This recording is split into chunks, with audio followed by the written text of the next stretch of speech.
పరిశుద్ధ మరియమ్మ సర్వేశ్వరుని మాత, కన్యకల యొక్క కన్యక, క్రీస్తుని యొక్క మాత.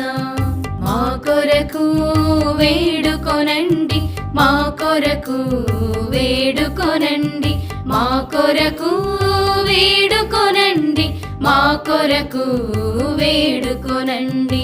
దేవవర ప్రసాద మాత, మహాపరిశుద్ధ మాత, మహావిరతిగా నుండెడి మాత, నిర్మలమైన మాత. మా కొరకు వేడుకొనండి, మా కొరకు వేడుకొనండి, మా కొరకు వేడుకొనండి, మా కొరకు వేడుకొనండి. కన్య శుద్ధము చెడని మాత,